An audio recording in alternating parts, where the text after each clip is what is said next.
Nada, y en ese sentido estamos ya con la mesa número 15 que corresponde a ciencias médicas. En esta oportunidad voy a presentar a nuestros expositores que hoy nos acompañan. Está Roberto Acinelli Tanaka de la Universidad Peruano Cayetano Heredia. Roberto es neumólogo del Hospital Cayetano Heredia y de la Clínica Angloamericana, director del Instituto de Investigaciones de la Altura de la Universidad Peruana Cayetano Heredia, maestría en Salud Pública y Universidad de Alabama, Estados Unidos. Es la referencia de nuestro expositor que hoy nos acompaña. El tema: la contaminación intradomiciliaria por biomasa, el mayor daño a la salud prevenible con una simple intervención. Bien, queremos dar las pautas de esta mesa.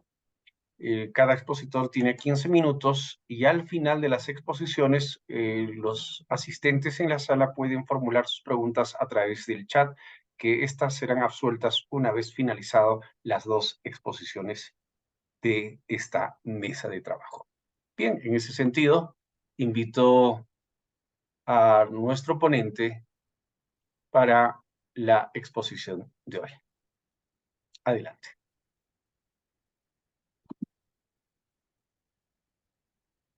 Ante todo, agradezco muchísimo a la Red de Universidades Peruanas por esta invitación y debo decir que ya no soy director del Instituto de Investigaciones de Altura. Hoy día el director es el doctor Jaime Villena, que es un gran endocrinólogo e investigador, y no estoy trabajando hace varios años atendiendo pacientes en la Clínica Angloamericana, donde he trabajado varias décadas, porque me he dedicado fundamentalmente, un poco antes de la pandemia, a la parte de investigar y de escribir. Acá vamos a hablar de un problema que es el que vamos a presentarles en este momento, que es este. Primero, no tengo ningún conflicto de interés y en primer lugar quiero agradecer algunas de las fotos de nuestros diferentes trabajos que hemos hecho en campo, que las personas que nos han acompañado al grupo de laboratorio de respiración del Instituto de Investigaciones de Altura en hacer estos estudios, que son alrededor de 50 trabajos. Vamos a presentar un popurrí. Acá les pongo las fotos de algunos de ellos. Estas personas que están ya todos son médicos profesionales. La doctora que está abajo al medio, por ejemplo, la doctora Cecilia Ishi, que es una gran neumóloga. Nosotros tenemos pues que el uso de biomasa en el Perú, como ustedes pueden ver en esta diapositiva, realmente es algo bastante elevado. Pero lo más interesante, si ustedes dividen la diapositiva a nivel del mundo, es que el uso de los combustibles sólidos, se divide sobre todo en la mitad inferior, es decir, en el hemisferio sur. Es, por tanto, un problema que nos atañe acá al Perú y en este momento van a disculpar, pero se me ha bloqueado la diapositiva. Vamos a mover esto para acá abajo, a ver si ahí se pone que ya quiera transmitir. Bueno, voy a dejar de compartir para volver a entrar. Discúlpenme, que esto de acá es un problema. A ver, vamos a ver si ahora corre.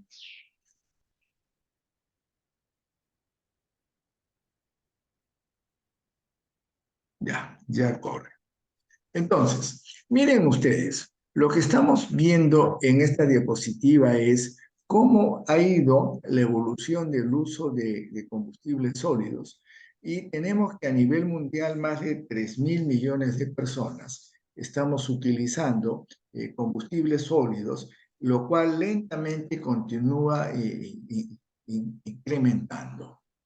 Y si nosotros vemos, vamos a poder revisar que la contaminación intradomiciliaria, sobre todo en los países del África y del Asia, causan un número importante de personas que fallecen.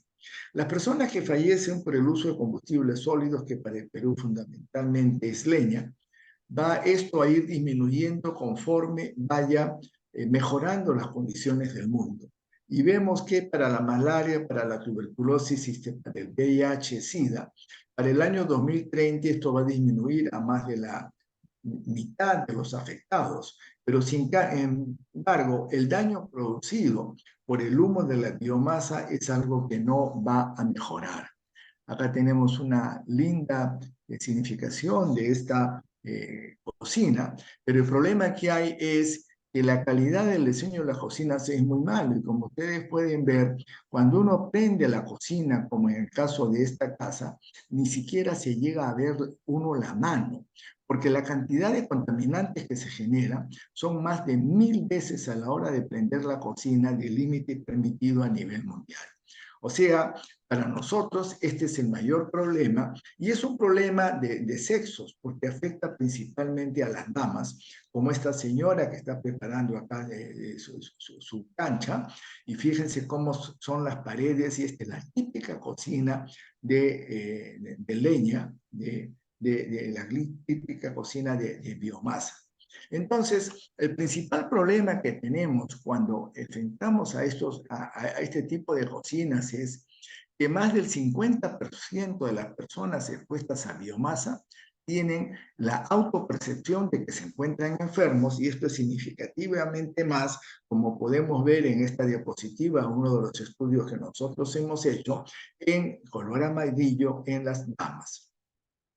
Y si nosotros vamos a revisar, no a nivel de la selva ni a nivel de la sierra, donde el problema de la contaminación es mucho mayor, sino a nivel de la costa, que como ustedes saben, si ustedes recuerdan, aquellos que tengan familiares en costa, en la casa de mi abuela materna en Supe, tenían una cocina de leña, pero no era como las cocinas de la sierra completamente cerradas, sino que tienen una pared generalmente abierta. Y miren, incluso en estas cocinas, ustedes tienen que la tos productiva, el silbido en el último año, son todos síntomas que son mucho más frecuentes en aquellas damas que usan este tipo de cocinas que las que usan otro modelo. Y en los niños también, la presencia de tos matutina, disnea en ejercicio y silbido de pecho es significativamente más en aquellos niños que viven en una casa donde se cocine con estas cocinas que contaminan.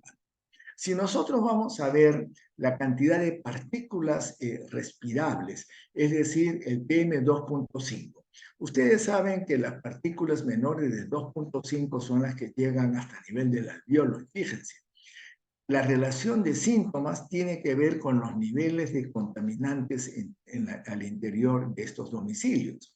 Y comenzando abajo, por los que tengan 2 o más episodios de falta de aire en los últimos días, fíjense ustedes que es mayor el valor de P 2.5 y en el caso de asma, esto viene a ser 3 veces más. En el caso de disnea, relacionado a que uno haga la limpieza de la casa 3 veces más estos valores, y también la disfagia y odinofagia, porque los contaminantes al interior de la casa, una de las cosas que causan es el reflujo gastroesofágico, lo cual se va a manifestar como disfagia y odinofagia, y el reflujo es el principal daño que tenemos nosotros a la salud respiratoria en todo el mundo. Acá tienen ustedes a nivel de Lima, que ya decimos que hay contaminantes y en rojo está el valor considerado normal. Y fíjense, para una cantidad de 5 días, un estudio hecho el año 2004 con monitores en 5 lugares de Lima, está el valor por encima de 45. Nosotros llegamos a tener este valor 1000 veces más alto. Entonces, este problema que es ocasionado por la pobreza, ¿cómo lo podemos hacer? Este gran artista ayacuchano tiene en la mano lo que él llama un purificador. Este purificador no nos va a servir porque simplemente es una forma linda de tener arte nacional, pero que no sirve para esto. Entonces, ¿qué es lo que sirve? Lo que sirve es el uso de las cocinas de diferente tipo. Al lado derecho de esta diapositiva tenemos las cocinas que usan la menor cantidad de contaminantes, que es la cocina eléctrica.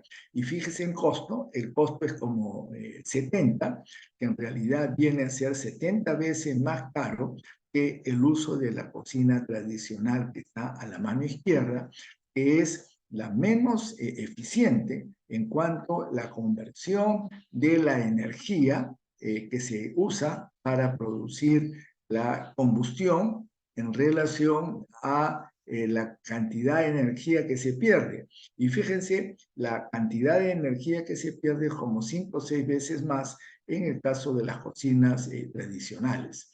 Entonces uno podría pensar que podemos nosotros utilizar cocinas eléctricas. Acá en el Perú, en la zona norte, cerca a la zona de influencia de la minera Yanacocha, se tenía distribución de energía eléctrica. Y fíjense, cuando nosotros hemos ido a evaluar esa zona, nos encontramos que había, y algunos tenían su cocina eléctrica, pero nunca lo usaban por el costo de la misma. Entonces, no solo es el que yo diga voy a poner una cocina más eficiente y tratar de poner las que son más eficientes, sino fundamentalmente lo que yo tengo que poder hacer y es poder lograr que las personas puedan tener el uso de una cocina que realmente no contamine. Y acá tenemos nosotros el plan electrificación rural a nivel nacional y los diferentes tipos de combustibles que se están empleando en las casas donde pasaba la electricidad, y ahí lo que se hizo fue en cables de alta tensión tratar de bajar para que se puedan utilizar en las casas. Y miren, la mayoría de estas familias lo que más usaban eran las cocinas de biomasa. Y cuando uno ponía electrificación, lo más importante, lo que más se producía era el uso de televisión y de radio que permitía que la gente pudiera sentirse mejor. Y fíjense, acá viene en relación a la parte económica, y acá tenemos nosotros lo que ocurre al número de días que uno puede estudiar en casa. Entonces, cuando uno tiene electricidad, la cantidad de horas que se va a poder estudiar es más, pero fíjense el porcentaje de ventaja que da en cuanto a tener electricidad en casa y salud es negativo en -7. ¿Por qué? Porque lo que está ocurriendo es que yo puedo bajar la corriente a mi casa, pero me va a servir sobre todo para tener mayor número de lectura para mis hijos, mayor educación, pero el costo de la cocina eléctrica hace que esto sea inviable y por tanto podemos creer ficticiamente, como creyó la señora Nadine Heredia y su presidente, que repartieron 1.500.000 cocinas, como veremos más adelante, que finalmente solo usó el 8% de la población. El problema, pues, es que el PBI real del Perú es bastante bajo, y acá tenemos nosotros qué cosa ocurre cuando uno cambia a cocinas que tienen cocina de gas o cocinas de biomasa. Fíjese la diferencia de síntomas, tanto en tos como presencia de flemas. Y acá tenemos nosotros otro grupo más en Ayaviri, en Yauyos, y cuando uno va a mirar la función respiratoria, en la mano izquierda está el valor más bajo, que corresponde a los usuarios de gas al medio, los que usan la cocina, la cocina de biomasa, al medio gas, y a la derecha ambos tipos de cocina. En lo que estamos teniendo es una medida de tipo constructivo. Y entonces en Ayaviri el principal problema nuevamente es el uso de cocinas. ¿Qué es lo que pasa en la zona de la altura del Titicaca cuando nosotros repartimos? Fíjense, podemos creer, como en este estudio, que yo puedo simplemente porque usé chimenea poder mejorar las condiciones de las personas que viven en estos lugares. Y si yo pongo una chimenea, si el diseño de la cocina ha sido malo, estoy perdiendo mi dinero. Por eso es necesario utilizar lo que se conocen como cocinas mejoradas, y esta es la primera cocina mejorada que se hizo en el Perú gracias al ingeniero José Humberto Bernilla y por estímulo del economista Klaas Heisen, que es una cocina que tiene acá la cámara de combustión, y entonces lo más importante para solucionar el problema no es la chimenea, sino es tener una cámara de combustión, un flujo de aire y finalmente una chimenea que permita que los contaminantes son mucho menos porque la combustión al interior de esta cocina es prácticamente perfecta. Y acá tenemos tres tipos diferentes de esta cocina y acá podemos ver cómo viene la disminución de las partículas y cómo viene la disminución del CO cuando utilizamos cualquiera de estos tres modelos. Y entonces, utilizar las cocinas Incawasi, acá nosotros tenemos cómo varía la concentración de monóxido de carbono, las partículas respirables, y acá podemos ver los diferentes tipos de cocinas, los filtros que se usaron para lectura. Miren, acá está negrito y acá está sumamente blanco, cuando uno usa una cocina bien mejorada. Y termino, porque ya van a pasar mis 15 minutos, que las mujeres con menos de 30 años que usaron estos tipos de cocinas, miren cómo mejoraron, y este fue el primer estudio que se hizo en el mundo que demostró que el utilizar cocinas mejoradas se acompañaba con una mejoría del cuadro de síntomas de diferente tipo y además lo que corresponde a inflamación, y esto se traduce en que los niños hacen apnea del sueño, y esto tiene que ver con el proceso inflamatorio generado por las partículas que nosotros tenemos al interior de las cocinas.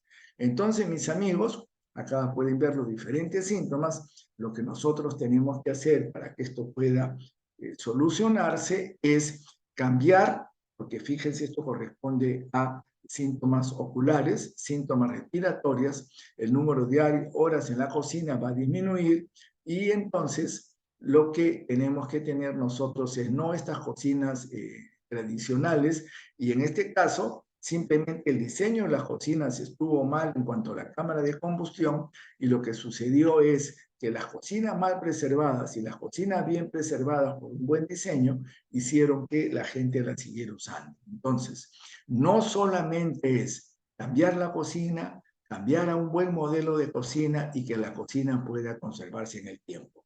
Y esta es la intervención en salud más costo efectiva que hay. Nosotros hemos hecho estudios que incluyen hasta cambios en piel y presencia de cáncer en piel en las damas en altura. Tiene que ver con que se usen o no este tipo de cocinas. Muchísimas gracias por su atención. He completado mis 15 minutos de presentación como me habían pedido.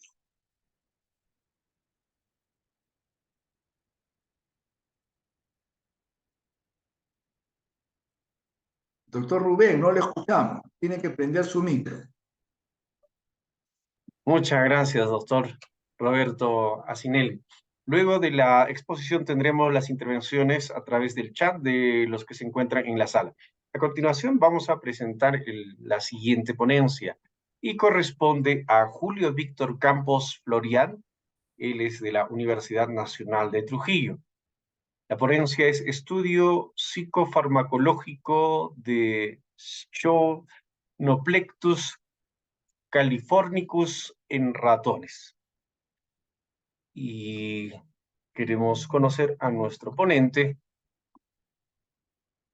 Víctor es químico farmacéutico de profesión por la Universidad Nacional de Trujillo, es maestro en ciencias con especialidad en salud por la Universidad Nacional de Cajamarca y doctor en farmacia y bioquímica por la misma universidad.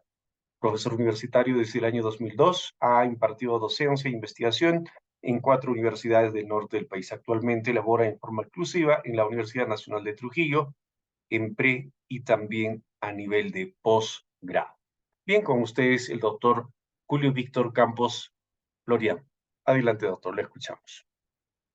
Bien, buenas tardes con todos y con todas.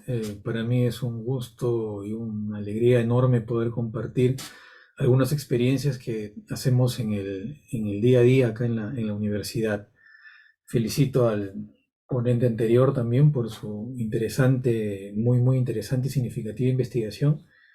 En este caso, las investigaciones que nosotros hacemos más están hacia el lado del laboratorio.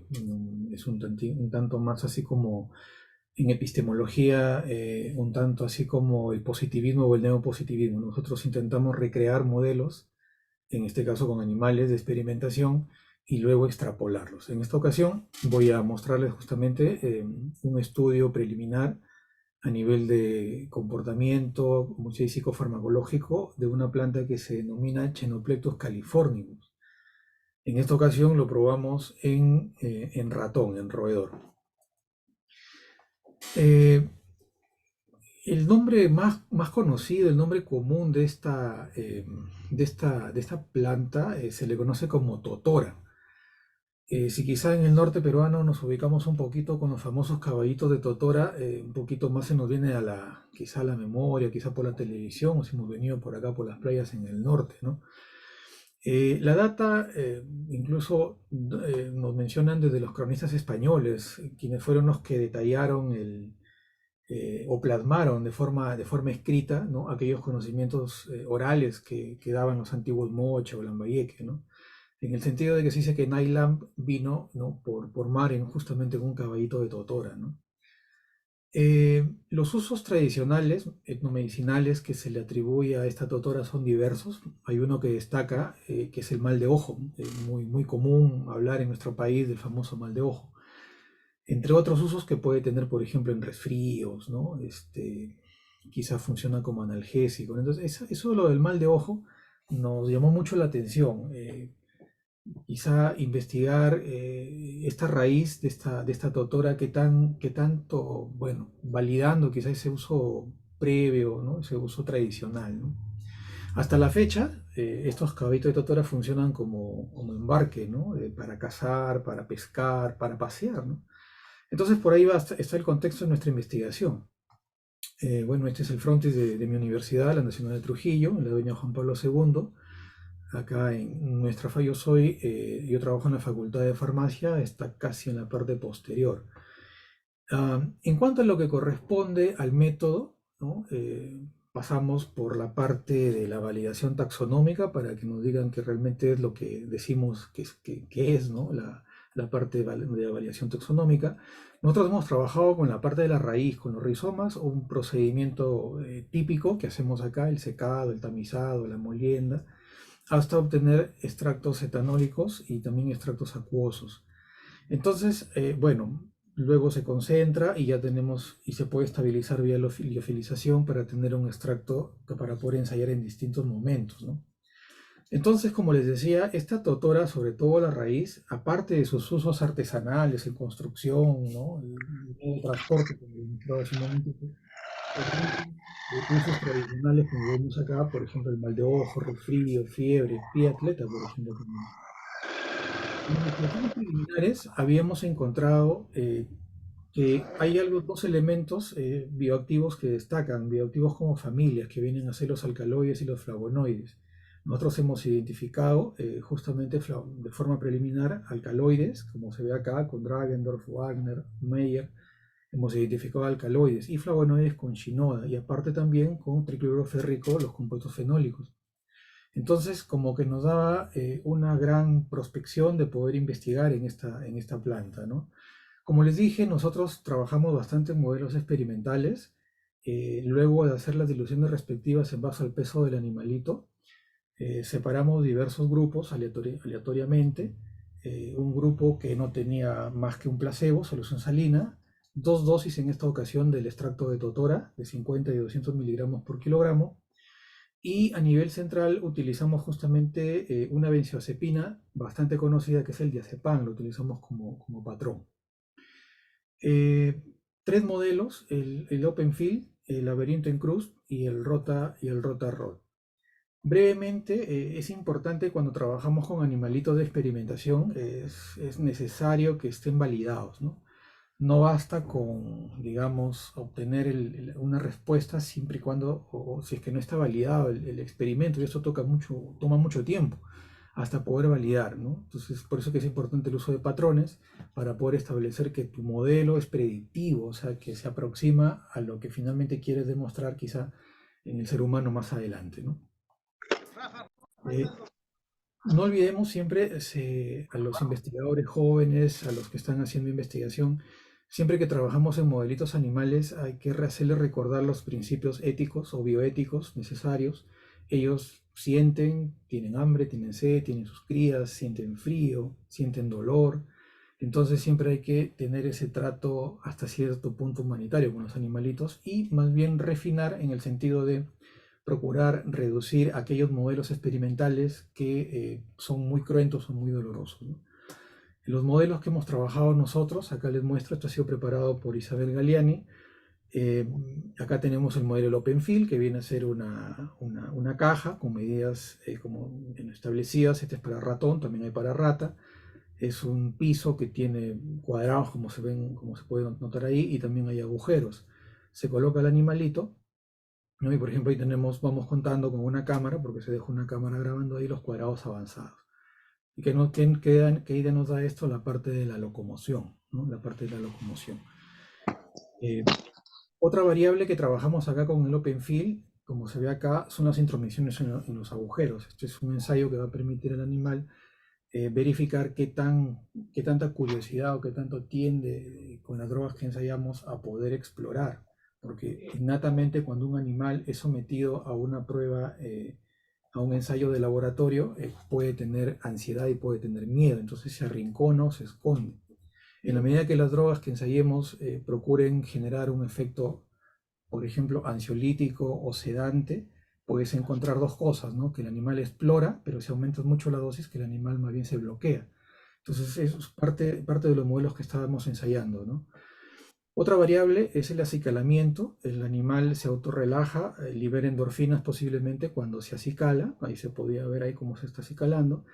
Y otra variable vienen a ser las paraditas en dos patitas, como una muestra de una condición repetitiva, en algunos casos, porque con este modelo también podemos ensayar comportamiento psicótico. En esta ocasión no ensayamos eso, pero esa posición bípeda quizás sí más bien como una aproximación de comportamiento exploratorio. El otro modelo con el cual trabajamos viene a ser el laberinto en cruz elevado. Este laberinto en cruz elevado es, como se ve ahí, es una cruz griega que tiene dos brazos abiertos, generalmente pintados de color blanco, y dos brazos cerrados pintados de negro. Un animal, un espécimen, siempre que lo colocas en un ambiente nuevo, el instinto natural es a esconderse, porque los ratones, de hecho, que tienen predadores, ¿no? Entonces, en la medida que el animalito, por ejemplo, se desplaza en los brazos abiertos, te está indicando que el animal no siente amenaza. Entonces es el equivalente a decir un efecto ansiolítico. Y en la medida que el animalito, quizá acá en el otro video, si se va hacia los brazos cerrados, como vamos a ver acá, pudiese estar indicando que el animal se está escondiendo. Ese es un equivalente a hablar de un efecto tipo ansiedad. Entonces, siempre es importante validar el procedimiento con los estándares. En este caso, nosotros trabajamos con el diazepam. Y este es el otro modelo que trabajamos. Este se le conoce como el Rot-a-Rot, que es una vara giratoria, acá lo mostramos, y intentamos verificar qué tanta coordinación motora pierde el animal cuando administramos las drogas. El diazepam, por defecto, es un relajante muscular, actúa como relajante muscular, y es esperable que disminuya el tiempo de permanencia en esta barra, ¿no? Entonces, las drogas que evaluamos nosotros, de igual forma, vemos qué tanto alcanza o se aleja de dicho efecto, ¿no? En cuanto a los resultados que estábamos obteniendo, acá está, en el color blanco, en estas cajas de bigotes, estamos observando, en el color blanco vendría a representarse la solución salina, o sea, el placebo. Acá en este color azul un tanto más encendido es el diazepam. Notamos la reducción en el número de cuadrados avanzados. Y las dos drogas, o la droga ensayada, las dos dosis, en este caso el Chenoplectos californicus, la totora, cómo es que lo reduce. En la otra variable que viene a ser dice ahí, intromisión en agujeros, perdón. De igual forma, tanto el diazepam como las drogas ensayadas a las dos dosis también generan un efecto similar al diazepam. y en la otra variable que vienen a ser las posiciones bípedas, una aproximación de modo similar. Entonces, se puede ir notando que la droga que estábamos trabajando tiene una aproximación bastante interesante a la benzodiazepina. El otro ensayo que trabajamos también fue el laberinto en cruz elevado. Acá tenemos los brazos abiertos, ¿no? Los brazos cerrados y el cuadrado central. Entonces, la permanencia en brazos abiertos te indica un efecto ansiolítico. En brazos cerrados, posiblemente un efecto un tanto más sedativo, y en el cuadrado central también un efecto ansiolítico. Esto ya se encuentra validado. Notamos acá que en brazos abiertos, por ejemplo, el diazepam aumenta notablemente digamos así, la locomoción o la exploración en ese brazo abierto. O sea, el animal no siente esa amenaza de no desplazarse, ¿no? Y notamos también que nuestro extracto, la totora a 50 miligramos, la totora a 50 miligramos por kilogramo, también se aproxima, aunque no tanto, al diazepam, pero se aleja definitivamente del grupo placebo. Un efecto paradójico, acá obtenemos que a mayor dosis o concentración de totora, notamos un efecto de aplanamiento a nivel central, o sea, un efecto sedativo netamente. O sea, definitivamente esta droga o esta planta tiene bioactivos interesantes a nivel central, ya sea a bajas dosis, que aproxima un efecto similar al diazepam, o a altas dosis o alta concentración, que más bien genera un efecto sedativo. Las benzodiazepinas se comportan generalmente así.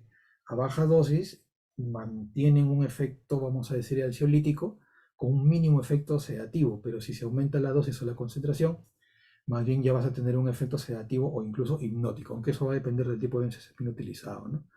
El comportamiento es parecido en brazos cerrados y también en brazos en cuadrado central. Y este es el rotarrot. El diazepam era esperable, acá el que está acá en la caja en extremo derecho, era esperable. El diazepam es la benzodiazepina que tiene el mejor efecto relajante muscular. Entonces se entiende que el animal se va a caer rapidito en esta barra giratoria, perdón, ¿no? Entonces se cae. El animal que recibe placebo, él está con su locomoción normal y es el que tiene los valores más altos. Nuestro extracto de totora tiene acá efectos, como dicen, intermedios, ¿no? Sí hay diferencia significativa, al menos con esta totora de 50 miligramos, comparada con el placebo, pero no tanto cuando se aproxima a diazepam a la dosis ensayada, ¿no? Una vez que tuvimos estos efectos exploratorios iniciales, también se corrió por espectroscopía de masas. Esto fue realizado por la doctora Inés Castro. Y bueno, habíamos obtenido acá en el reporte diversos bioactivos, pero uno de los bioactivos que nos interesa bastante es quizá este que estoy acá con el puntero señalando, que es el eridictiol. Acá tenemos este eridictiol, es una flavonona, es una molécula, bueno, es un compuesto fenólico que tiene diversas actividades. Nuestro estudio es interesante también porque es el primero en reportar este eridictiol en la totora, porque hasta la fecha las publicaciones indican que este eridictiol está en otras plantas menos en la totora. Es más, la totora es poco utilizada, o mejor dicho, poco estudiada, ¿no?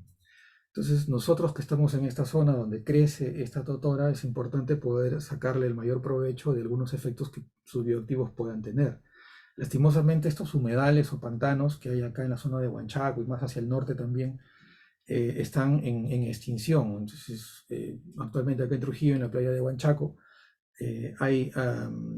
los lugareños más bien hacen cultivos ya no espontáneos, sino cultivos como tal, ¿no? O sea, mejor dicho, puedes encontrar cultivos ya artesanales de totora, ¿no? Este eridictiol tiene diversos efectos neuroprotectores, efectos antioxidantes, efectos cardiovasculares, diversos efectos. Nos quedaría pendiente para nosotros seguir investigando este eridictiol, qué tanto efecto pueda tener a nivel central o qué tanto pueden justificar los efectos que estamos encontrando. También la luteolina también puede ser otro elemento interesante que pudiese explicar los efectos que nosotros estábamos reportando. Todo esto forma parte de una publicación, bueno, que estamos por enviar a una publicación, a una revista, mejor dicho, y bueno, esos son los datos que hemos venido obteniendo. Hemos investigado más sobre la totora. Hoy les mostré solamente la parte a nivel de comportamiento, la parte psicofarmacológica. Sin embargo, también hemos trabajado, hemos hecho la capacidad antioxidante, hemos realizado el efecto antibacteriano in vitro, muestra efectos analgésicos muy interesantes. Esto validado ya por bibliografía, el eridictiol tiene efecto inmunotálgico. También hemos trabajado efectos hipolipemiantes, bueno, resultados regulares. Y lo que les he presentado el día de hoy, la actividad en conducta exploratoria. Es muy interesante, se parece bastante al diazepam. Sería interesante posteriormente, con mayor financiamiento, tener la posibilidad de hacer algún tipo de estudios hacia adentro. Como dice acá este poeta santiaguino, ¿no? Hay mucho por hacer, ¿no? Hermanos, hay mucho por hacer. Y en nuestro caso, lo que nos queda por hacer es justamente investigar todo lo que va por dentro. Necesitamos apuntalar a financiamientos para poder ahora, ya vimos qué pasa por afuera, ahora lo que falta es ver qué pasa por adentro, ya en estudios posiblemente in vitro, verificar, en todo caso aproximar qué mediadores estarían modulando o qué receptores serían los involucrados con los efectos que hemos encontrado. Definitivamente esto, como les dije, revalorar lo que está a nuestro alcance desde nuestra área. Nosotros somos químicos farmacéuticos, nos interesamos muchísimo por el descubrimiento de nuevas drogas y dentro de ello justamente esta totora es muy interesante, es una joyita ahí para poder investigar. Los flavonoides y los alcaloides que posee también pueden tener diversos efectos. Nosotros estamos conduciendo diversos modelos, experimentos en este trabajo que terminó el año pasado, bioprospección farmacológica de Chenopletos californicus de los totorales de Huanchaco. Parte de ese estudio macro es que les presentaba el día de hoy, los avances que tenemos a nivel psicofarmacológico. Como les dije, ya vimos lo que pasa por afuera, ya nos faltaría apuntalar a un nuevo financiamiento para poder ver qué pasa por adentro, ¿no? Y quizá también hacer estudios fraccionados para identificar si realmente las moléculas que hemos hallado son las que responden o las responsables del efecto que estábamos, ¿no? En todo caso, reportando, ¿no? Bueno, agradecer a Isabel Galeani, José Cóndor, Lucía Flores, Yolina González, a la doctora Mariluz Soto también, que nos hizo los estudios preliminares de los bioactivos, y a la doctora Inés Castro, de igual forma por el corrido en masas, y al doctor Gonzalo Malca también desde Estados Unidos muy, ¿no? Muy interesado justamente en este tipo de plantas que ya previamente se habían hecho algunos screenings. Genial, hasta ahí mi presentación. Gracias. Bien, muchísimas gracias. Vamos a revisar las preguntas de los integrantes de la sala. Por favor, lo pueden formular a través del chat para nuestros expositores de la mesa 15. Vamos a ver. Bueno, a ver, me parece que... Me gustó mucho su tenemos... presentación, doctor Campos, lo felicito y el grupo de Trujillo, ¿ah? Yo no sabía que la totora sirve para otra cosa, aparte de hacer sombreritos, hacer utensilios para cargar cosas y para hacer los caballos de totora. Así que me ha parecido interesante. Y yo quería hacerle una pregunta antes que vengan las preguntas, que es la siguiente. Lo que usted ha preparado en la zona de Huanchaco, en la zona donde usted vive, en Trujillo, las personas, los pescadores y gente de campo acostumbran tomar extractos de totora para tranquilizarse, como quien toma hierba luisa o quien toma los productos naturales que hay al respecto, doctor. Y esa fue la razón por la cual usted decidió emplear eh, eh, la totora en sus ratitas. Sí, gracias, doctor Roberto. Interesante su pregunta. Lastimosamente, como decíamos, los totorales acá en el norte, en esta zona, vienen cada vez reduciéndose de forma espontánea. O sea, ya no tenemos no sé si saben, acá en Trujillo estamos con un problema de que la playa se está retirando cada vez más y cada vez más. Entonces, esos cambios climatológicos, posiblemente por el calentamiento global o la intervención del hombre, hace que los totorales se vayan desapareciendo, o sea, de ahora quizás en una década o un par de décadas ya no tengamos totorales. Nosotros hemos utilizado ese conocimiento previo, pero justamente de, como diríamos, un tanto más ancestral, reportado en todo caso desde aquel entonces, ¿no? Desde los tiempos de la conquista, los cronistas españoles, pero en la actualidad muy poco se está utilizando la totora como, como diríamos, ¿no? Como planta medicinal. Más su uso es un tanto más ornamental, ¿no? Y don Pablito, el famoso don Pablito, que era el gran brujo blanco de Trujillo, debe tener algún descendiente que lo siga. Porque no sé si ustedes saben, bueno, yo me he metido a hacer en mi vida de todo, sobre todo a aprender de nuestra gente. Y es interesantísimo que nuestros brujos se pasan años de entrenamiento. No es que yo vaya a ejercer la brujería blanca porque se me ocurrió, sino yo entro en un entrenamiento que aprendo del mayor y el mayor ve en mí que yo tengo, entre comillas, poderes para poder ejercer la brujería blanca. Entonces mi pregunta, aprovecho y me encantaría que usted me llame, doctor, y me dé la respuesta. Alguien debe ser su sucesor para ver si ellos siguen usando o ellos han usado y ver en qué forma lo han utilizado, porque tienen que haberlo utilizado, doctor. Yo estoy seguro de eso, pero lo que pasa es que nosotros los urbanos, como yo, más cuando uno es descendiente de cholo, pero descendiente de italiano y japonés, no miramos con buenos ojos a la gente que es del campo y entonces ellos se retraen en darnos las explicaciones de lo que usan. Simplemente le hago esa sugerencia porque es bien interesante aprender de lo que han hecho nuestros mayores y nuestros ancestros, que es cosa tradicional que tenemos nosotros que reivindicar y aceptar como buena. Y lo felicito nuevamente, doctor. Gracias, doctor. Sí, el doctor Pablito era una especie de médico naturista acá en Trujillo hace muchos años, muy reconocido. Tenía su consultorio, si mal no recuerdo, en el barrio La Unión, acá en Trujillo, si es que no me falla la memoria, y mucha gente acudía a él justamente por los preparados que hacía, ¿no? Sí, gracias por la sugerencia. Vamos a tener que ubicar a alguno de los quizá discípulos de aquel doctor naturista, por decirlo así, un médico naturista, ¿no? El doctor Pablito, ¿no? Sí, de hecho que nosotros utilizamos la parte del conocimiento previo, el conocimiento tradicional, pero como usted bien dice, a nivel urbano ya como que miramos con otros ojos lo tradicional y como que ya en generación a generación se va perdiendo. Y eso me parece que, bueno, sería negativo desde la revaloración de estas sustancias naturales, ¿no? Que son tan interesantes, ¿no? Seguir investigando, ¿no? Ujú. Mira, disculpa que te insiste en esto, Julio, pero fíjate, acá nosotros tenemos que si tú te vas a la meseta del Bombón, los señores agricultores de la meseta del Bombón tienen tremendas casonas en Lima y camionetas 4x4 gracias a que la hija, que ahora ya es una brillante doctora en biología, la hija de Gustavo González, era cachimba en Cayetano.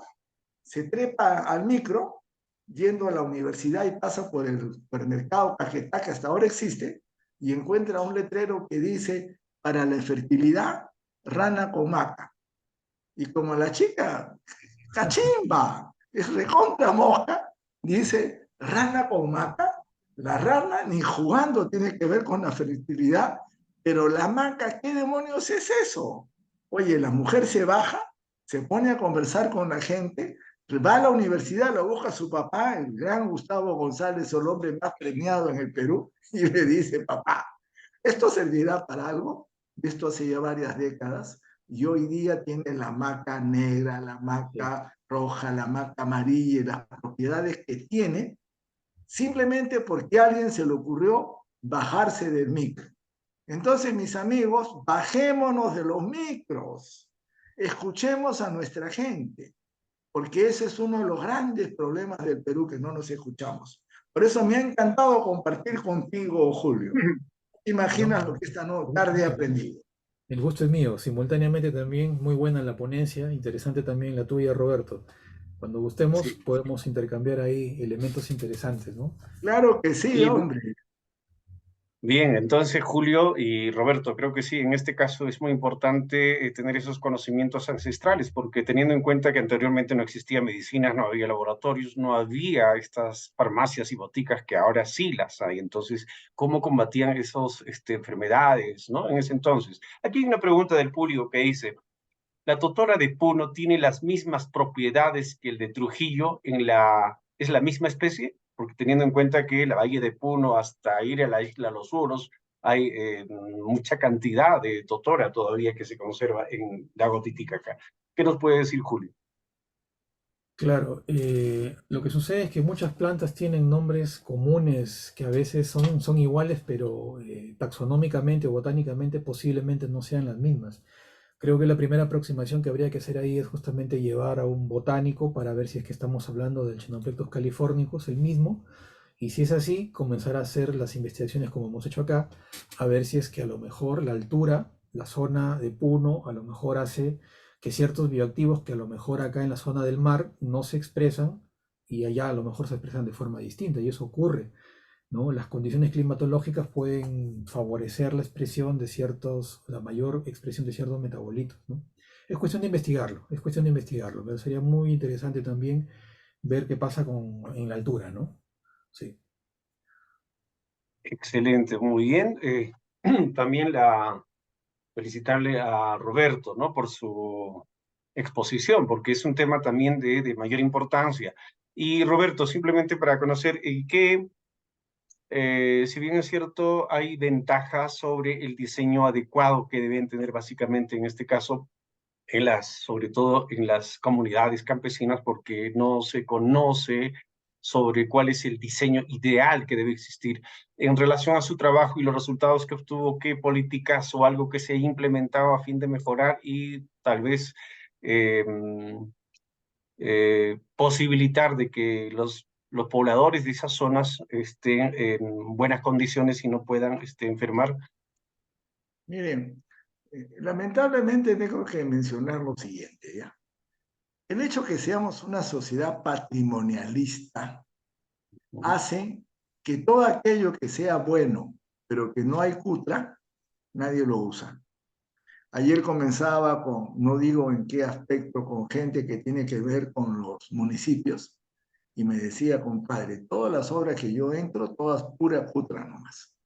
Y no les interesa que la obra quede funcionando, sino simplemente cuanto más cara es, más contento porque hay más cutra. Porque yo les he dicho que en lugar de hacer este diseño, hagan esto otro que es 10 veces más barato, pero no quieren, porque la cutra es menos. Entonces, menciono esto, mis amigos, porque fíjense, el Perú desarrolló el mejor programa de cocinas mejoradas del mundo. Yo me fui a varios congresos de aire limpio y logré traer un congreso de aire limpio al Perú en la época en que Alan García era presidente. Ya la señora Pilar Nores y él estaban separados, pero lo cierto es que ella asumió la función de primera dama desarrollando su programa Sembrando con la ONG que ella tenía. Y yo rindo homenaje a esta mujer peruana de corazón, pero cordobesa de Argentina de nacimiento, que realmente le puso punche. Y esa ha sido una de las veces en que yo me he sentido más orgulloso de ser peruano. El Congreso tenía que comenzar a las 9 de la mañana en los ambientes del Museo de la Nación, el auditorio grande antiguo, no lo que tenemos ahora, que es precioso, que hasta ahora no he ido a una reunión grande en ese lugar. Y recuerdo que unos minutos antes entra todo el grupo de los expositores, donde había 7 ministros en la mesa de honor, de los cuales solo 4 hablaron, y los otros 3 ministros estaban haciendo apoyo político. Estaba, por supuesto, el primer ministro y estaba la primera dama. Comenzaron a hablar, lo primero que hicieron fue cumplir con los tiempos, algo que en el Perú no estamos acostumbrados ni en América Latina. Creo que cada ministro tenía 7 minutos y cada uno habló 7 minutos. Y lo que habló el uno no tenía que ver absolutamente nada con lo que habló el otro.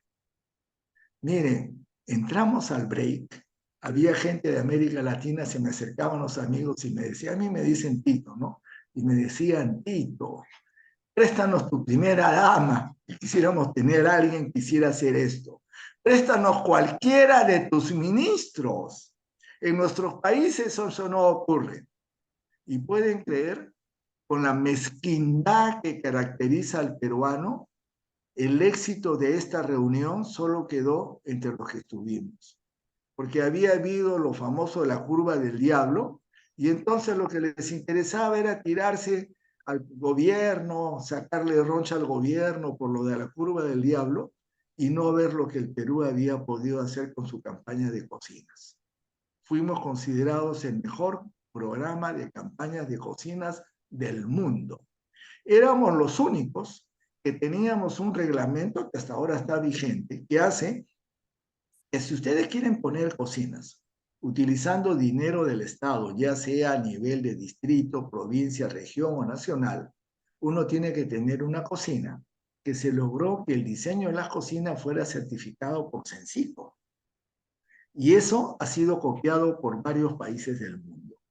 Y miren, se han cambiado decenas de miles de cocinas con un éxito increíble. Pero como ocurre siempre, acá en el Perú, lamentablemente creemos que las cosas se hacen hacia el tuntum, ¿no? Como las facultades de medicina que tenemos ahora, en que no solo es en medicina, mis amigos, en todo. Ustedes pueden creer que puede acabar un estudiante de estudiar medicina, se gradúa de médico y jamás ha visto una placa de tórax. ¿Se les puede concebir eso? Bueno, en el Perú eso ha ocurrido y sigue ocurriendo. Por eso que se licenciaron las universidades y eso se mandó al diablo. Entonces, regresando a lo nuestro, este programa está vigente, este programa existe, pero lamentablemente por razones políticas, porque yo soy la dueña de la marquesa de la Caña Hueca, doña Nadine Heredia le dijo a la señora Nores que las palabras de la señora Nores fue: señora, yo le dejo el programa, por favor, siga cambiando cositas. ¿Y qué le dijo Nadine? No, nosotros vamos a hacer algo mejor. ¿Qué hizo esta mujer con su esposo? Brillantemente siguieron lo que en otras partes dicen, que es lo que ha pasado ahora con la epidemia COVID.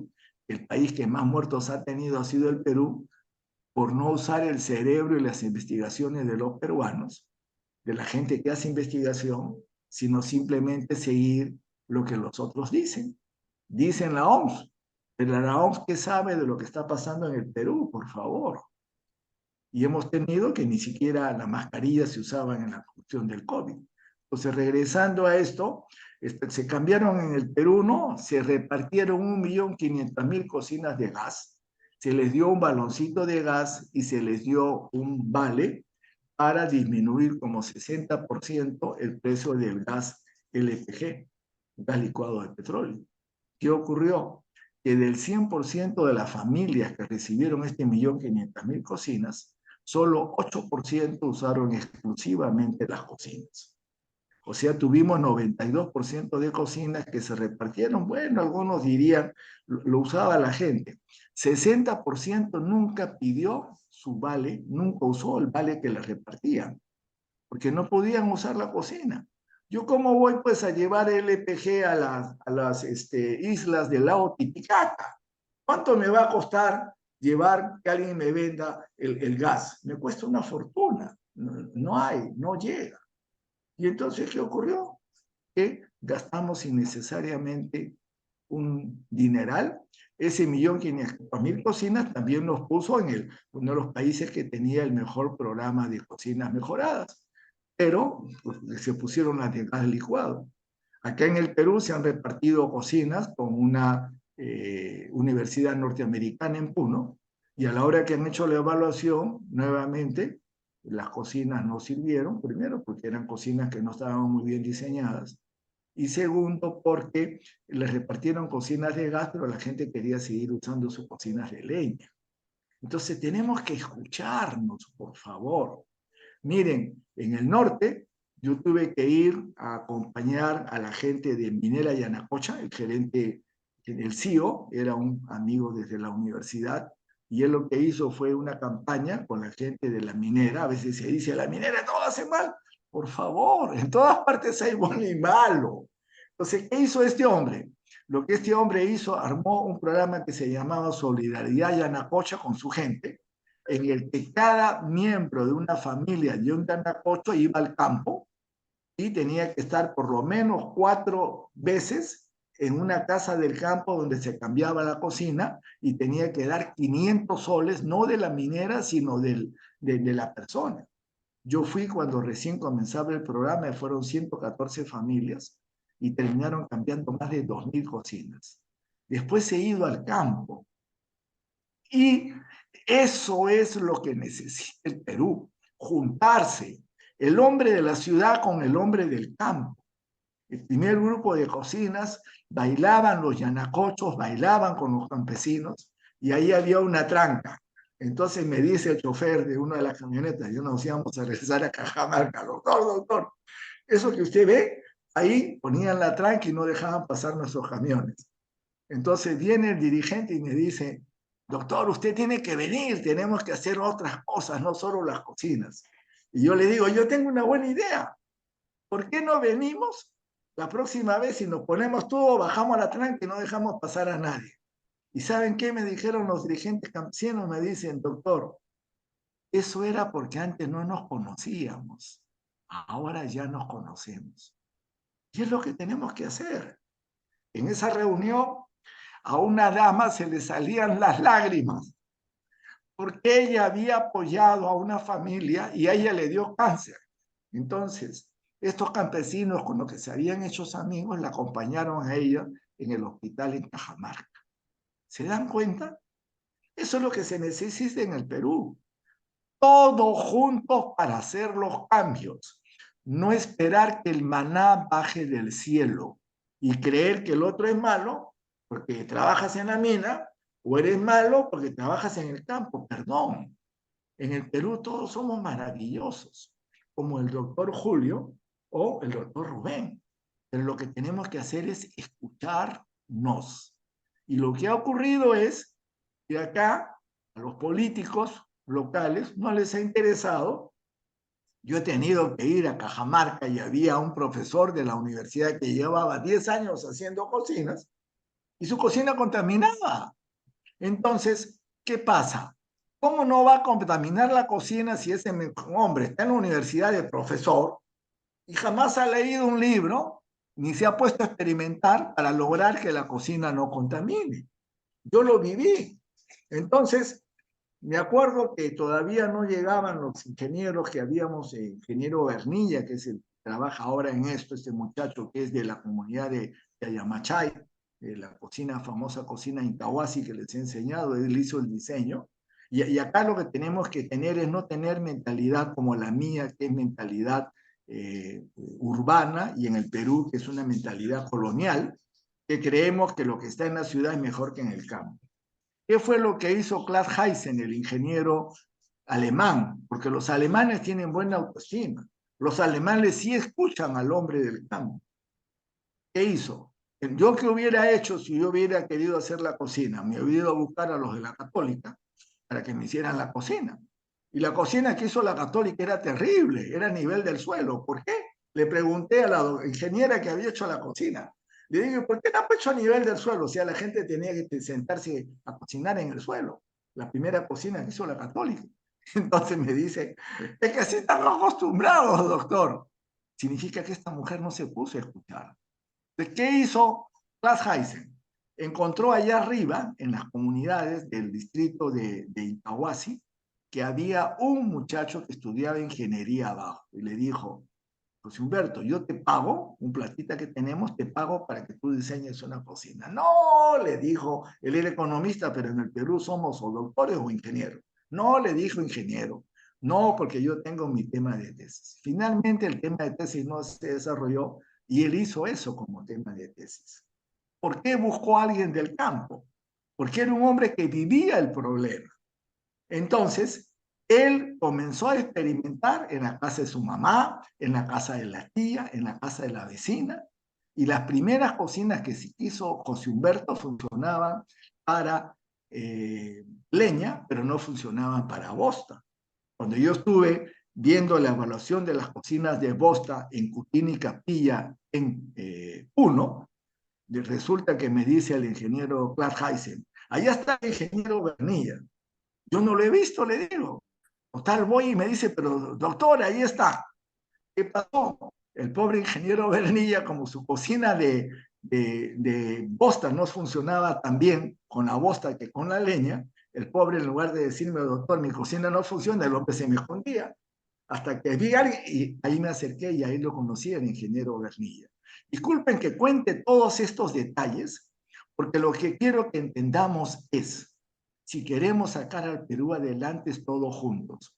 Esta campaña de cocinas tenemos que terminarla y tenemos que hacerla. Las infecciones respiratorias en niños ocurren por la contaminación de las cocinas. Los cánceres por la contaminación de las cocinas. La fibrosis pulmonar por el reflujo y las cocinas que matan a nuestra gente. La anemia en niños en las zonas más pobres por la contaminación de las cocinas. Y no nos preocupamos porque como la cocina vale $30, a la hora que el dirigente político quiere sacar su cutra, no hay pues. ¿Cuánto va a ganar por cada cocina? No va a ganar nada. Entonces él tiene que hacer una obra grandiosa, ¿no? Como aquellas obras que hay en el norte donde está Antamina, la minera más exitosa del Perú, y ustedes van a ver que hay una cancha de fútbol para varios miles de personas y el pueblo creo que tiene 2.000 personas. Entonces hemos dimensionado una super cancha para llevarnos la cutra.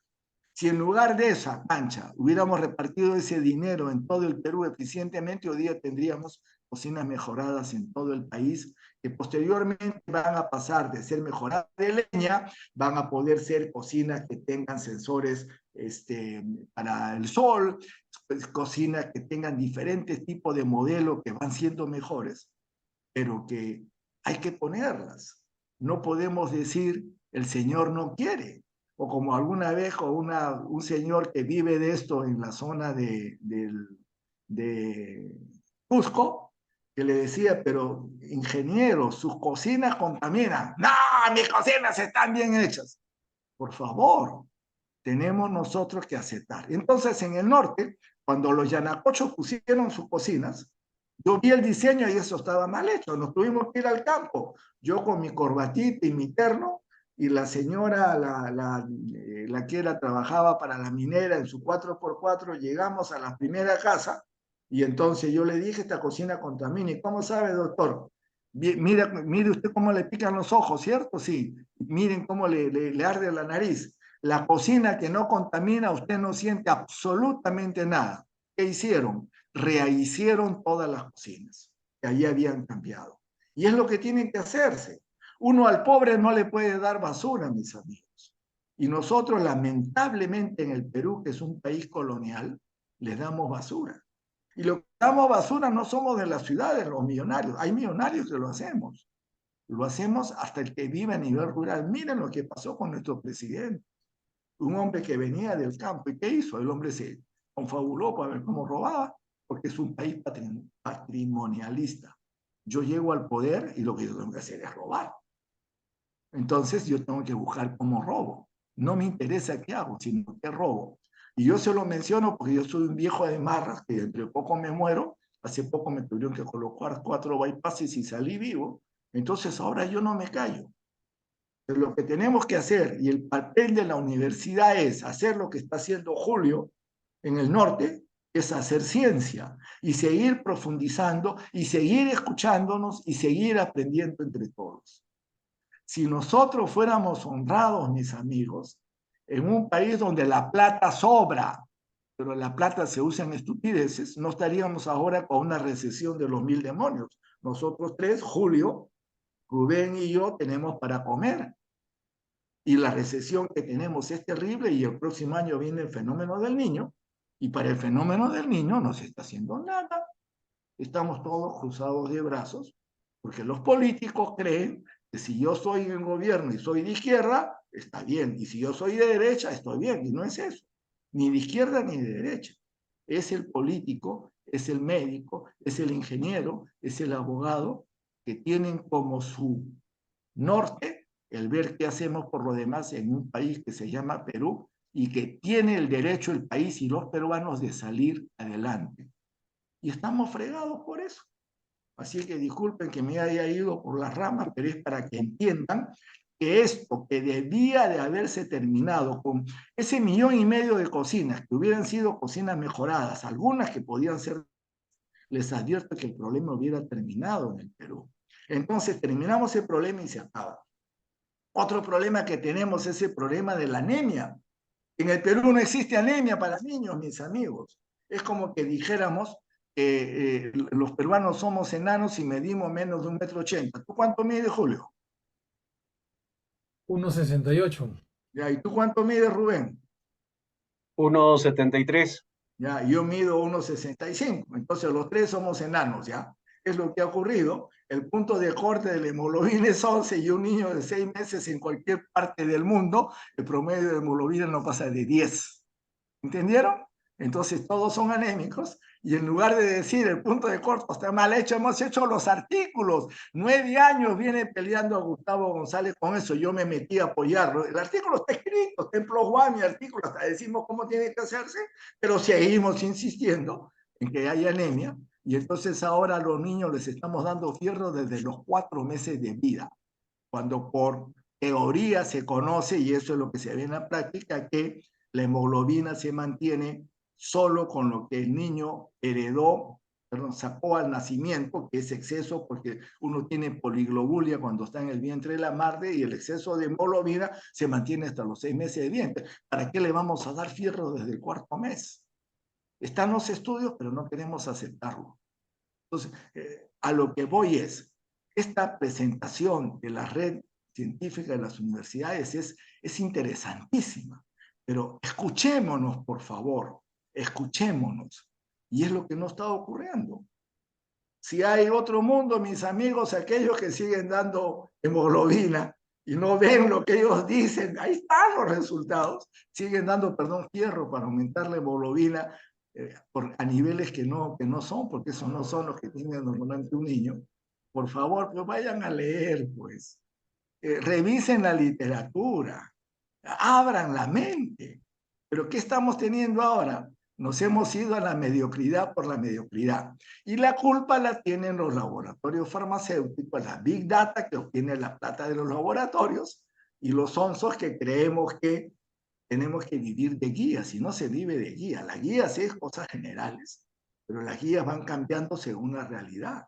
Entonces lo que el médico tiene que hacer es entender lo que está pasando. Ahí les menciono otro problema que tenemos que es terrible, una anemia que no existe.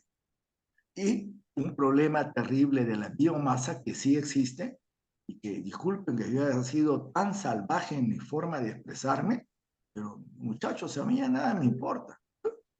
Me mataron por varias horas y no me he muerto, entonces lo único que me queda es a ver si tú, Julio, que eres más joven que yo, le metes más entusiasmo para que no acabes con la frustración que yo tengo de saber un montón de cosas lo que se tiene que hacer y que no lo estamos haciendo. Realmente no lo estamos haciendo. Por eso es muy importante esta reunión que yo no la he organizado, pero Rubén y ustedes, los de la red universidades peruanas, todos organizados, me parece a mí magnífico realmente. Disculpen que me haya ido por las ramas, pero creo que ese es el problema más grave. La investigación tiene que ser para problemas nacionales. Yo no puedo hacer investigación porque viene la universidad tal, la agencia tal, y quieren investigar sobre la totora, si mejor la totora me la uso para limpiar la oreja, ¿no? Porque a un gringo se le ocurrió que la totora, como es delgadita y dura, puede servir para sacar el cerumen y no para lo que tú estás haciendo. Y entonces ustedes van a tener que hay una cantidad de trabajos de investigación en el mundo que son inútiles, pero sin embargo se hacen porque yo tengo la plata y tengo que gastar la plata y mi universidad necesita tener la plata para seguirse manteniendo. Y acá en el Perú, bien, gracias, ¿no? Todos queremos ver que nos caiga maná del cielo. ¿Qué grancito me trae la agencia internacional, el laboratorio o lo que demonio sea cuando lo que tenemos que hacer es lo que tú has hecho, Julio? ¿Qué cosa tengo delante mío que yo tengo que investigar? Sí, Definitivamente, Muchas gracias. Roberto. Sí, Creo que este es un espacio que, gracias a la Red Peruana de Universidades, compartimos las experiencias y sobre todo los trabajos de investigación, teniendo en cuenta que nuestro país requiere también en el tema de la salud la prevención, y eso es lo que no se está haciendo a nivel de ninguna instancia, lo que es prevención de la salud. Y creo que hay resultados importantes. Aquí, para finalizar, nos hemos extendido un poco porque justamente teníamos programado hasta la 1:30.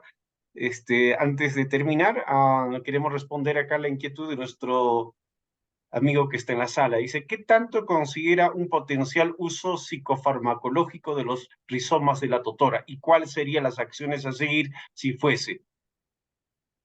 Julio, ¿podría absolver esa inquietud de nuestro amigo que está en la sala?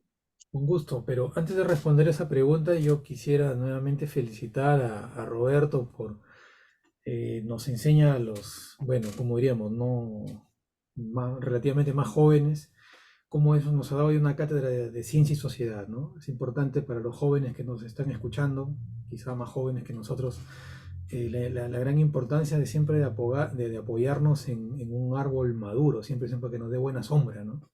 Y a veces eso, quizá los jóvenes inquietos, a veces menospreciamos la experiencia y pensamos en todo caso que la evidencia, las publicaciones, pero cuando quizá recurrir a nuestros maestros con experiencia, ¿no? ¿no? Entonces es importantísimo y creo yo felicitar, ¿no?, a Roberto por esa maravilla de asociar, ¿no?, la ciencia y la sociedad. A veces desde nuestros atriles nos cuesta un poco asociarla o llegar a la sociedad y más nos quedamos encerrados en las cuatro paredes de nuestro laboratorio, ¿no? Por eso que quería dar ese comentario, lo importante de apoyarnos siempre de la experiencia, ¿no? Entonces, me parece que es importantísimo, importantísimo. Muchas gracias por tus palabras, mi querido Julio. Muy bien. Sí, respondiendo ahí a la pregunta, no, definitivamente como les dije, nosotros tenemos un estudio preliminar, ya les he mostrado brevemente lo que hemos encontrado hacia afuera. Ahora nos falta ver qué es lo que ha pasado o qué es lo que pasa hacia adentro. O sea, tendríamos, como les dije, bueno, postular a ciertos fondos concursables para poder financiar, ¿no?, otra investigación que ahora sí nos permite ver qué pasa adentro, o sea, mejor dicho, la acción mecanicística de los bioactivos, ¿no? Y otro elemento también importantísimo sería el fraccionamiento, apoyar a nuestros amigos que hacen fraccionamiento. Fraccionamiento, para los que no se ubican mucho, es de un extracto, verificar cuáles son aquellos extractos con distinta polaridad que arrastran ciertas biomoléculas y comenzar a ensayar. Suena sencillo, pero es un proceso complicadísimo. En nuestro país casi muy poco no se hace aislamiento de bioactivos a partir de plantas medicinales. A veces lo enviamos a Europa o Estados Unidos, quizá para que completen los estudios. Es un poquito complicado. Sin embargo, es parte de, y bueno, Dios mediante tendríamos que seguir apuntalando en ello, ¿no? Quiero hacer un comentario sobre lo que tú acabas de mencionar. Miren, nosotros tenemos que llegar a desarrollar patentes propias. Una patente de lo que tú estás haciendo, te sale el extracto, logras sacar el producto y ese producto es una maravilla como relajante, como sedante, con lo que tú quieras, y de eso puede vivir la Universidad de Trujillo por 30 años, mis amigos. Y esa es una de las cosas que nosotros no hacemos. ¿Y por qué no hacemos? Porque lo que preferimos es, yo me voy a ir de este país. ¿Ah? Yo les digo, y se lo digo abiertamente, yo aprendí antes de la pandemia, un día que tenía mi oficina abierta, entraron de esos estudiantes de Cayetano. Estuvimos conversando y les digo, cuando termine, ¿qué vas a hacer? Yo me voy, doctor. Y el otro, yo también, ¿y por qué te vas? Y me dijeron, porque mi mamá y mi papá me dicen que te vaya a este país de letra 15, ¿ya? Llegaron otros chicos, le hago la misma pregunta. Los chicos de Cayetano se van del país porque sus papás les dicen que tienen que irse de este país tal por cual. El año pasado se han ido 400.000 peruanos. ¿Cómo vamos a poder lograr la patente que tú quieres, cierto, Julio? Si estás tú solito y tú tienes que tener 20, 30 equipos diferentes que vean cada parte del estudio que tú estás haciendo para poder desarrollar el extracto del cual sale la patente, con lo cual nosotros vamos para adelante. Y sin embargo, ¿qué hacemos? Hemos nacido en el Perú y lo que vamos a las universidades Somos personas que hemos podido acceder a la universidad. ¿Qué diferencia hay entre la señora que estaba cocinando, los señores que estaban cocinando y yo? Yo nací en Lima, una clase media alta, una casa de clase media alta, y he podido llegar a donde he llegado. Y ese pobre señor, ¿cómo está? Ahí en el campo, el día que hay sequía no tiene que comer, etc., etc., etc. Entonces, nosotros somos los afortunados. No tenemos derecho de irnos del Perú. Y si nos vamos, tenemos que regresar, señores. Tenemos que regresar. Porque si nosotros nos vamos, yo que soy un mediocre, tú no te puedes ir, Julio, ni tampoco los chicos brillantes que hay en tu universidad o en la Cayetano. Pero si tu papá y tu mamá te dicen que te vayas, tú te tienes que ir. Y ese es el grave problema que hoy día tenemos. El grave problema que hoy día tenemos.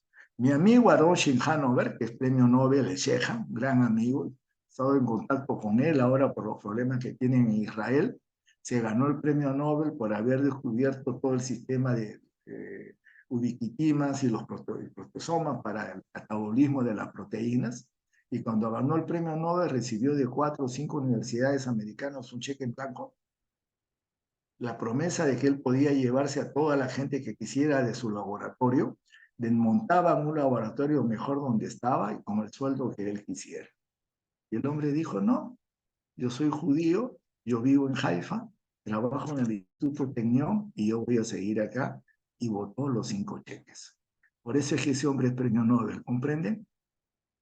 No es que sea premio Nobel porque estoy en una... No, es premio Nobel porque tiene el corazón del premio Nobel. Y es lo que nosotros tenemos que poder hacer. Como ahora con los panamericanos. Ustedes imaginan cada uno de esos chicos, los de la maratón. El chico que llegó tercero, yo lo vi cruzar la meta, el hombre hizo su mejor esfuerzo, no podía ni moverse, pero lo hizo. Igual tenemos que hacer nosotros los hombres de ciencia, hacer nuestro mejor esfuerzo. Si nosotros nos vamos, ¿quién va a levantar este país, señores? Y para eso tenemos que dar oportunidades al chico que viene. No podemos hacer como hacemos ahora. Regresó uno de los grandes personajes que hemos tenido en el Perú. Nuestro scorer, el campeonato sudamericano de básquet para menores de 1,92 m, el doctor Tito de las Casas, oncólogo, hematólogo, un gran jugador de básquet, capitán de la selección peruana de básquet, y la única vez que Cayetano ganó el interuniversitario en deportes. Cayetano somos poquitos y malos para los deportes. Ganó porque estaba Tito de las Casas. Regresó acá al Perú y se tuvo que regresar a Estados Unidos porque los médicos no le dimos suficiente ambiente para que él pudiera regresar. Y lo cuento con nombre y apellido porque a mí me rompió el alma que este hombre se fuera. Tipo brillante. No lo cogimos. ¿Y cuántas historias de esas hay en Trujillo, en Cusco, en Arequipa, en Lima, en todas partes? No queremos acoger al que es mejor que uno. Y eso es la otra cosa que tenemos que meternos los gente que estamos en la universidad. Tenemos que acoger, tenemos que saber que no somos dioses, tenemos que saber que vamos a aprender del cachimbito, del alumno que recién entra a la universidad, del portero que nos abre la puerta, la señora que nos limpia las mesas. Eso tenemos que aprender. Darle oportunidad a nuestros jóvenes para que puedan ingresar a los ambientes universitarios. Así que esa sería la otra exhortación, ya que tú dices, Julio, hay que escuchar a los viejos. Bueno, el viejo dice eso, ¿no? Tenemos que darle oportunidad a todos, ¿no? Y tenemos que empujar el carro, porque cuando hay que patear, no te toca patear a ti, Julio, me toca patear a mí. Porque a mí qué me importa que me digan, después de todas las tonteras que hoy he hablado, que me digan algo. No me pueden hacer nada, ya estoy jubilado, ¿comprendes? Ustedes no se atreven porque si abres la boca te dan un cocacho en la cabeza y te dicen no solo este está fregando porque hace investigación y yo no hago, sino además este hay que sacarlo porque él va a llegar a ser jefe ahorita. No, a este hay que bloquearlo. Y acá en el Perú no solo jugamos al patrimonialismo, sino jugamos a la identidad. Y conjugamos, yo soy mediocre y yo tengo que cuidar mi puesto. No es así.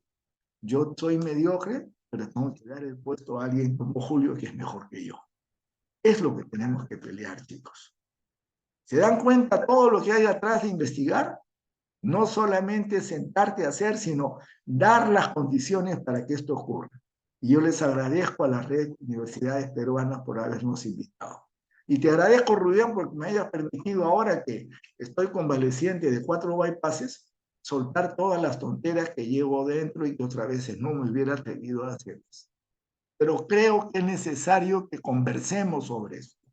Y la universidad debería no solamente hablar de la parte técnica, sino ver cómo entre todos podemos ir quitándonos el ropaje de fingir lo que no somos, porque no nos atrevemos a presentarnos como somos. Muchísimas gracias por este día. Gracias por tu paciencia, Julio, y sobre todo a ti, Rubén, por haberme aguantado esta tarde. No, un honor, Roberto, Muy, escucharte. Un honor para mí, ¿eh? Y para todos, creo yo. Gracias. sí, bien, muchísimas gracias. Sí, queremos agradecerte, Roberto Acinelli Tanaka, estuvo con nosotros ahí de la Universidad Peruana Cayetano Heredia, también Julio Víctor Campos Lorián de la Universidad Nacional de Trujillo. Un fuerte abrazo a cada uno de ustedes, que ha sido una mesa muy importante, me voy contento y creo que también los miembros de la sala que nos acompañan el día de hoy en esta segunda jornada. Entonces ya quiero cerrar ya esta mesa el día de hoy, llevando siempre la cuarta semana de investigación de la Red Peruana de Universidades. Un agradecimiento a cada uno de ustedes, un fuerte abrazo y hasta la próxima. Muchas gracias. Un gran abrazo para todos y muchísimas gracias por tan lindo momento.